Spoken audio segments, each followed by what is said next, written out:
ameanguka kwa stairs. Oh no, it's so risky. It's so risky. And hello guys, welcome back to my channel. This is your madam, the only madam in the house, Madam MD. And if you're new here, kindly subscribe and you're most welcome. Please hit that notification button and don't forget to like my video. And now guys, I have a visitor in the house and today we're having a very hot discussion because welcome my guest. Thank you. I do. I'm fine. How are you? I'm fine. Oh, I'm glad to see you back. I'm glad to see you again. So tell us your name. Oh, hi guys. My name is Mercy Wanjala and I'm here to share my pregnancy journey with the one and only Madam MD. Thank you for inviting me. You're most welcome. Yes. And thanks for accepting my invitation. You're welcome, my dear. So Mercy, you talked of pregnancy journey. Yes. Can you tell us? Guys, this is going to be hot and it's going to be lit. We've started laughing and this is just the start. I have a laughing machine in the house. So Mercy, how did you know that you were pregnant? First of all, how many kids do you have? I have one kid. Yeah.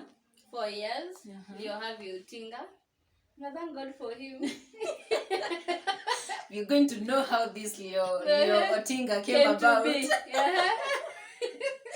Tell us about how did you decide? Did you decide to get pregnant or how did it happen? Actually, nobody decides to be pregnant.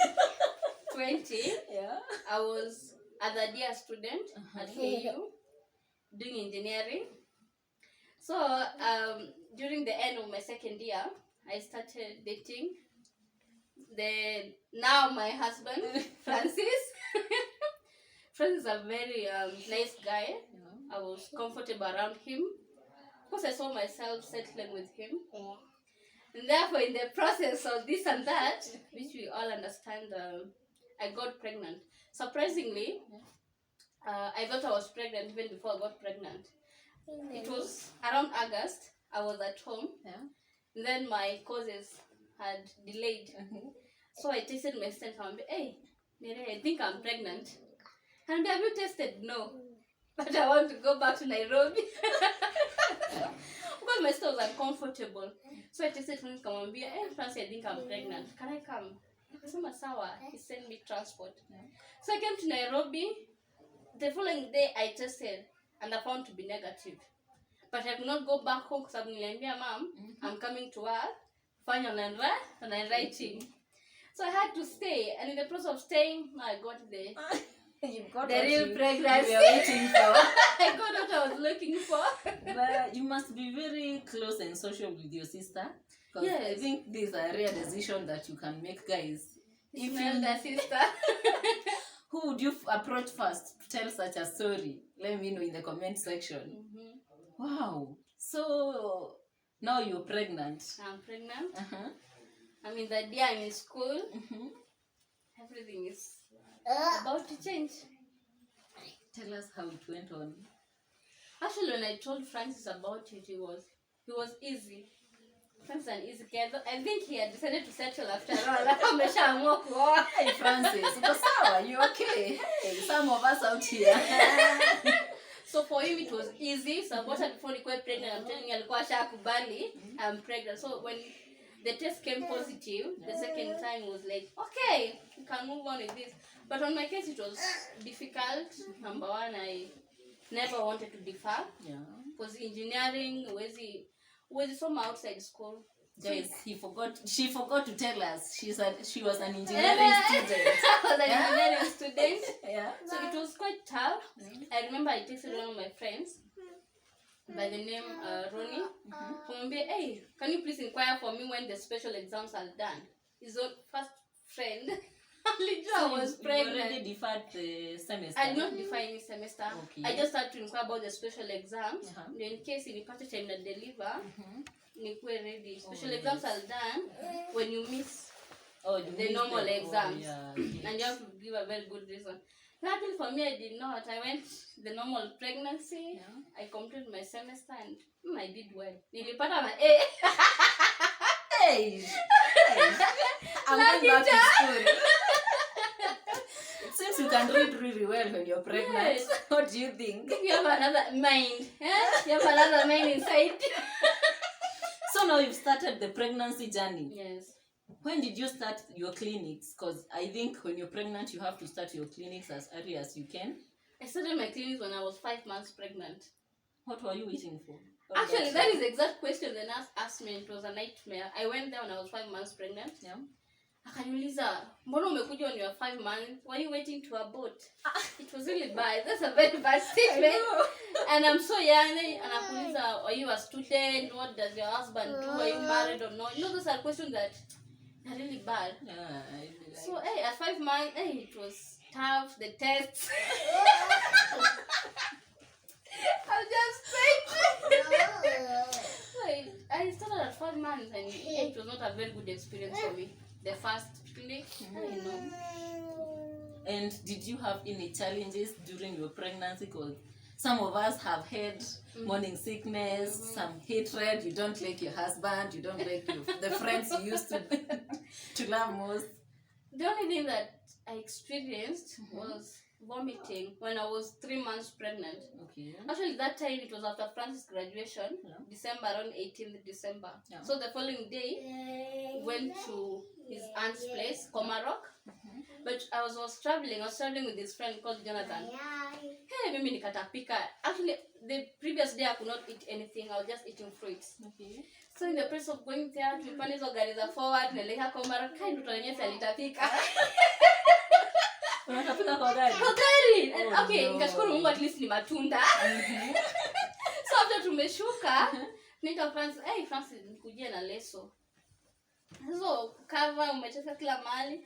So unaenda place watu wako like, oh, Mercy ni pregnant. Oh, ni nani? After watu hawakujua wako like, oh, Francis shapeana ball. So then now the sister-in-law, brother ya Francis, alikuwa ananijua. And obviously you can't fool everybody. Sio kila mtu alikuwa alishikanisha what was happening. But that was the worst experience.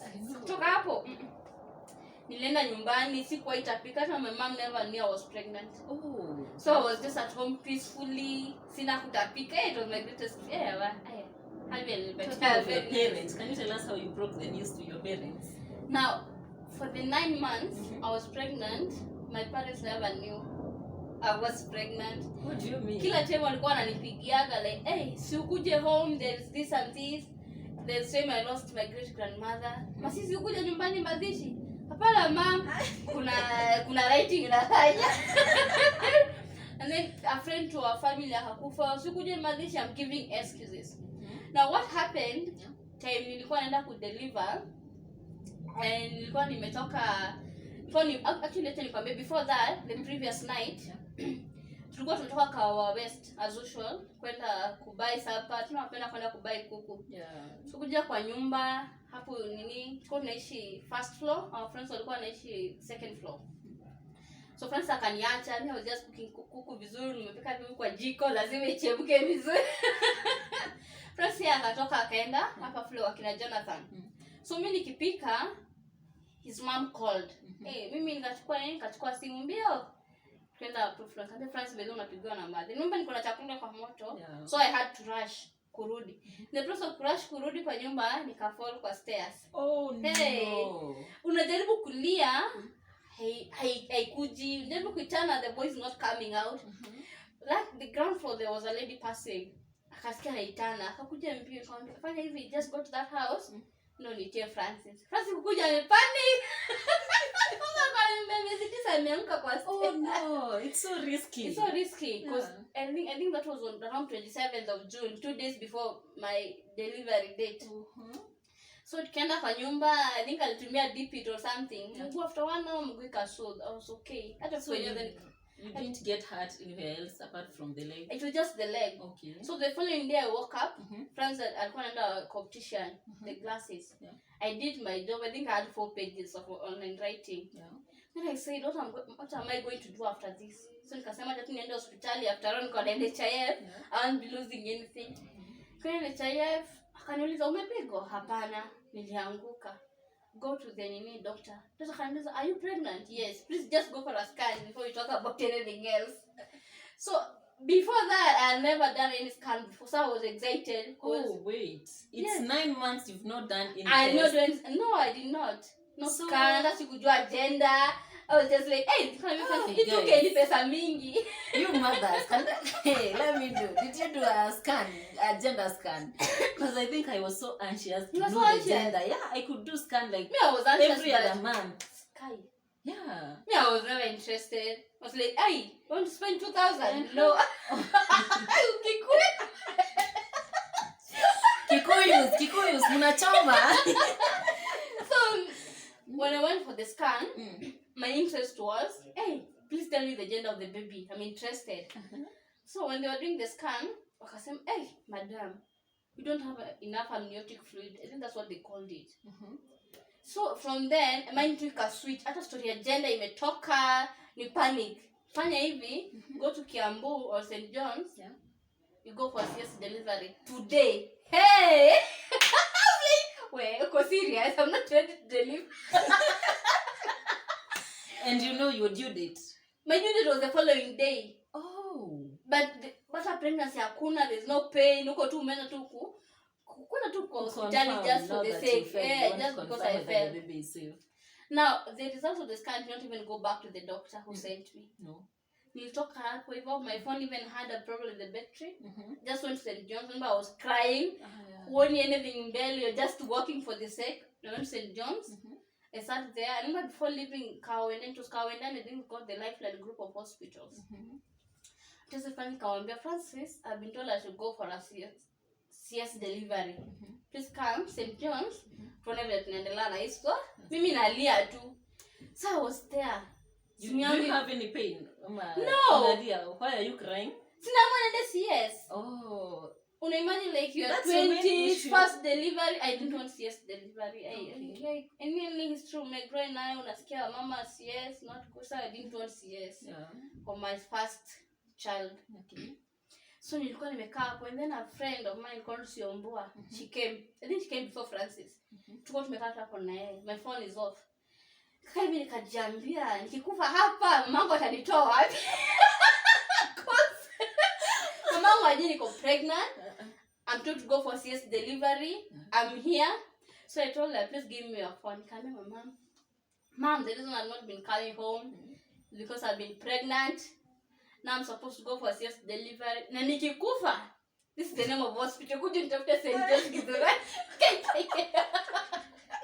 Mama Mercy, how did you get this news? I'm told, actually, she never received the message. It was around any time. Come on, you sent a message. You didn't call. No, I did not call. I didn't call. I know. So, my mom, that's what my sister tells me. Around 8 p.m., aniacha simu, message inaingia from a new number. And then something else, for mothers, like wazazi wetu hawananga hiyo time ati ya kushinda wakiangalia message. Exactly. Wanajua ni Safaricom wanawasumbua. Kama siko alafu wanajua ni new number. So ana interest bini after supper tu anapitia. Oh, by the way, simu yangu iko na message kadha. Kwa hapo mase, yes, delivery. When was she even pregnant? Now, this is the story from my sister. My mom just looked at the phone, akasoma message, akapitishia my father. Sister mkubwa, hadi leo mama anataka sister wako anajua, but she knew. Hey, you people can fix it. My sister is very good at it. Hata mama atashanga. Oh, kumbe alikuwa anajua. My sister akaona, "Isi imepitishwa." Hapa si kuzuri. Kimeumana. Of course, my father was angry, certainly. Alikuwa disappointed. Amepataje bora, na kosi ni kuwe school fees hapo shule. He was disappointed, of Something course. else our parents don't understand. This is campus. Manze. Lazima tu unaingia tu class, uko na ball yako, unatoka, you deliver, you go to exam rooms, and life moves on. They don't get that, which is understandable because But kuna watu wengi, kuna watu wengi you get pregnant, umechana na masomo, it's so difficult. So I understand them. So even the mimi niliingia kwenda kudeliver, just another about delivery later. Tulikuwa tunataka kujua hapo kwa how did you break the news to your That's parents, how and they guys, you get the story.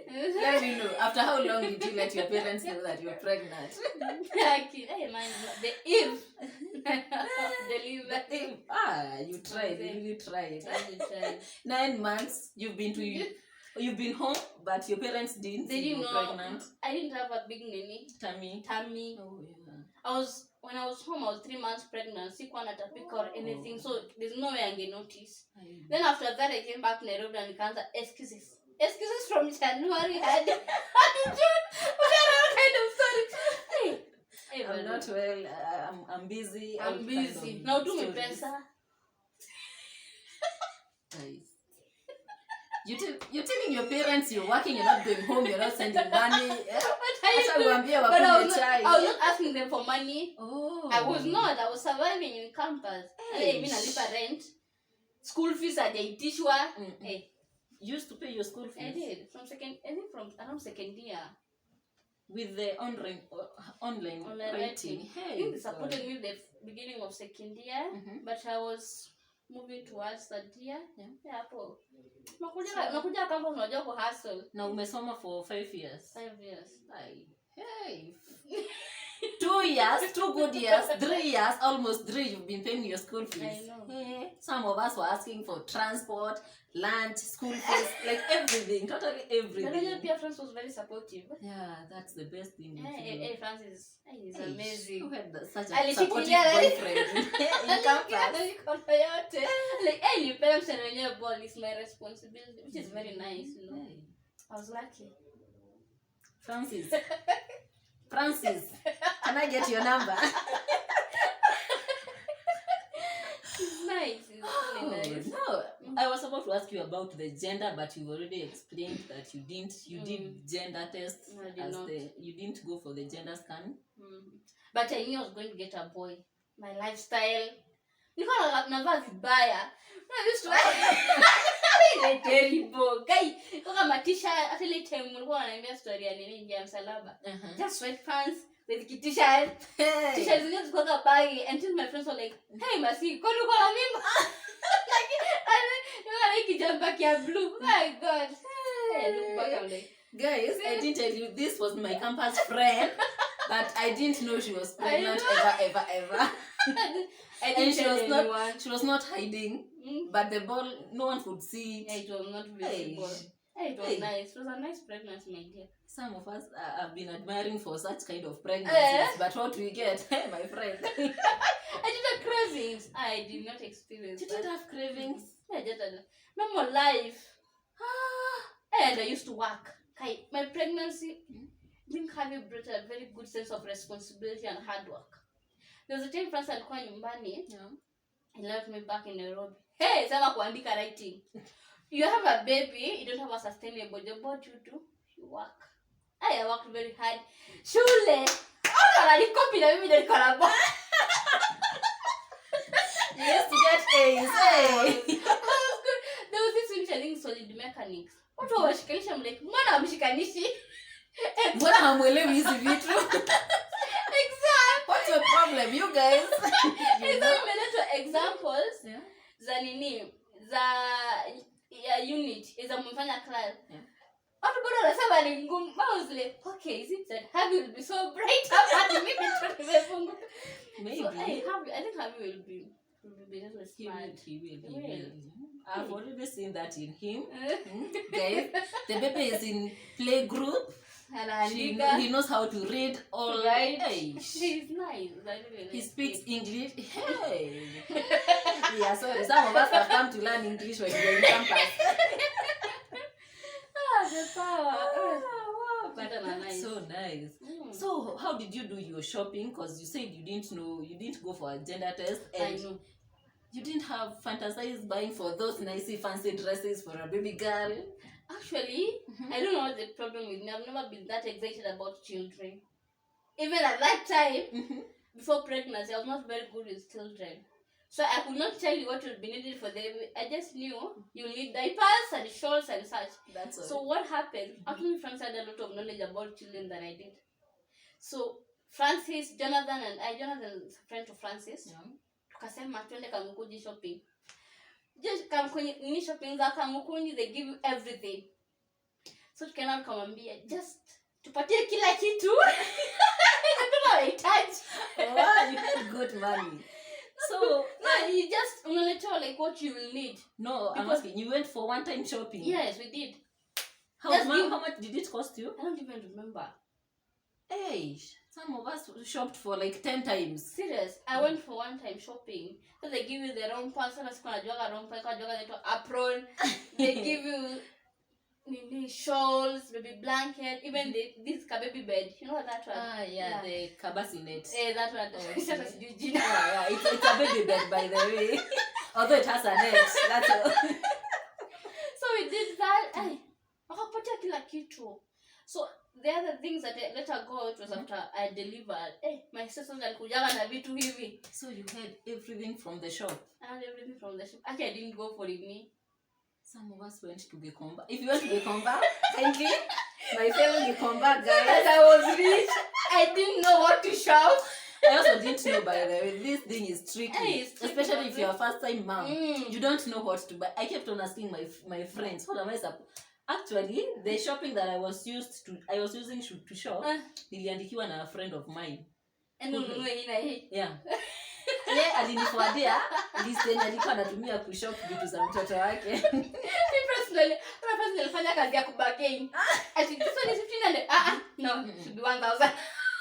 Mimi niko hapo okay. I thought women, we had the bargaining power more than men. Francis na Jonathan, they are really nice. Hapo. Guys, I told you in this topic we're just laughing. Actually, it's all about laughing. That was nice. But Siombo was really helpful. Siombo and the wife ya Jonathan. Yeah. She had a lot of knowledge about what would be needed. So ya kupatia heads up. Nani kwenda na watu kwenda Kamukunji. That was so good. That was a very nice journey for you. We appreciate, we thank God you're here. Guys, alishamaliza shule yake, aka graduate. She's working and wacha nisiendelee. Now tell us, what's that one thing that you regret buying for your baby? What I regret buying? I try really. Hakuna kitu ulinunua and you never used it ever since? Mimi nakwambia nilikuwa na watu wako gani? Sasa leo nakako anaangalia list. Okay, unatupatia hii, what's the use?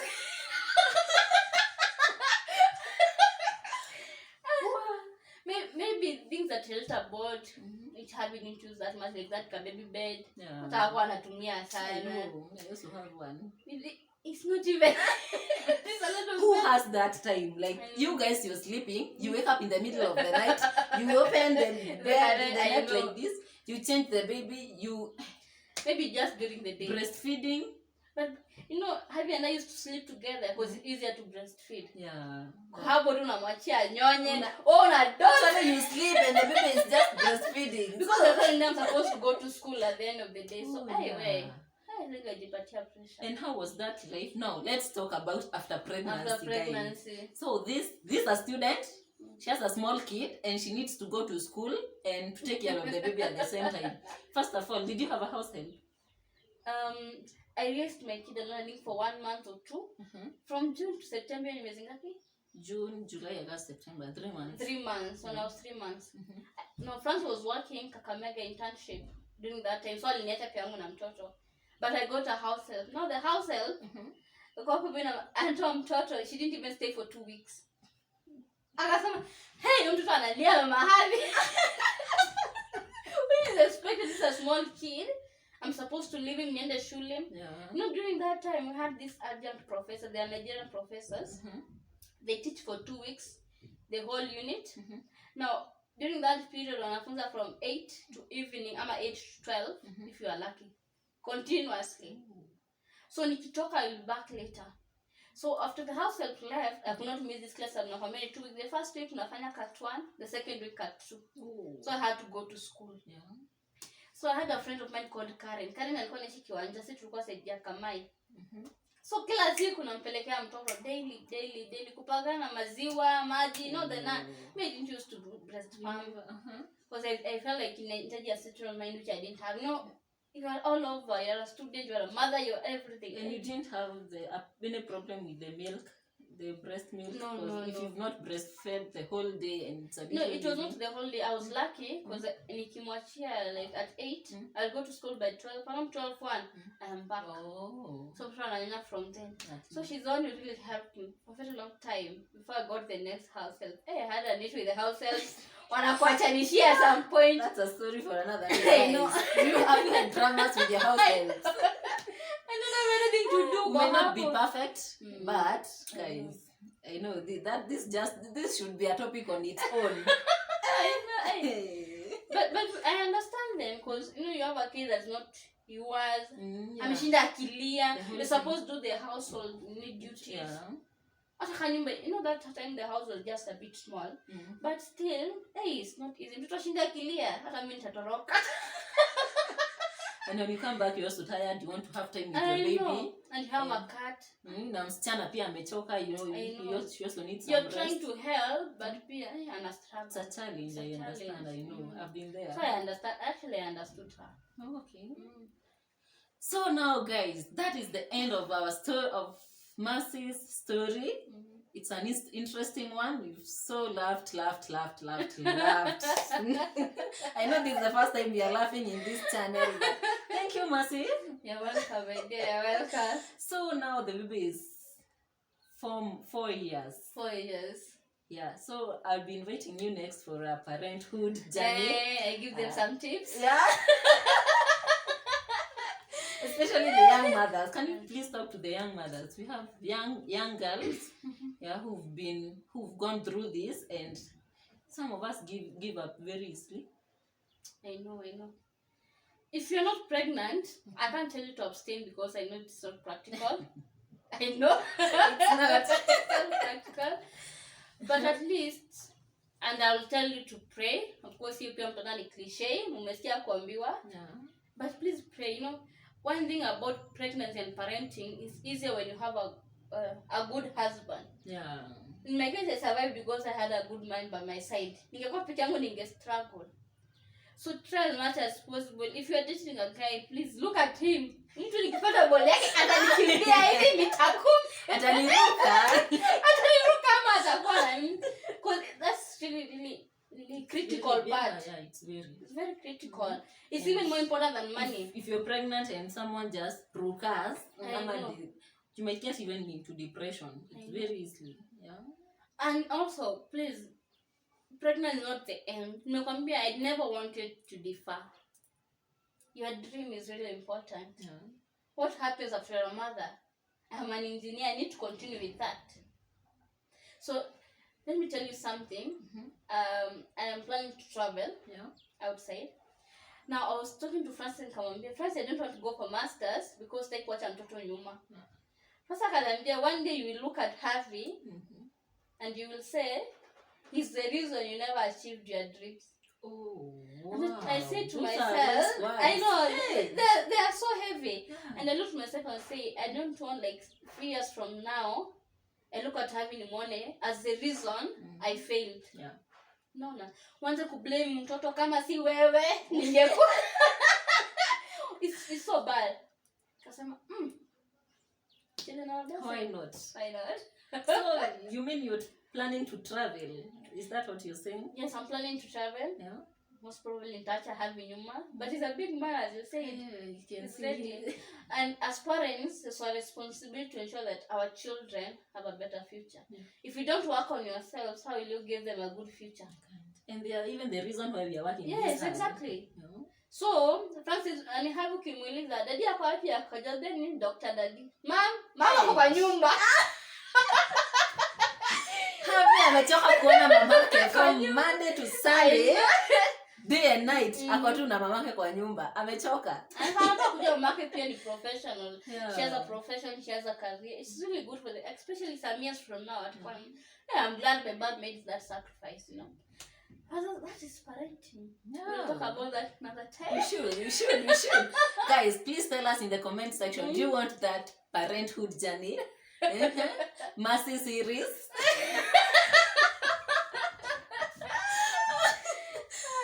Nice. So thank you. Please say a final word to my viewers. Viewers, I'm so glad to be here with Doka. She's such a beautiful natural. Talking about issues that affect people directly. I didn't have a perfect journey. I'm telling you, my greatest challenge is that I was a student. Please, she has more stories of different people. Every person has a different story. Take care, listen to her stories. Yeah, please tell them to subscribe as well. Please subscribe, like, and comment, and please share. Story yangu is the way. Lazima. Bye.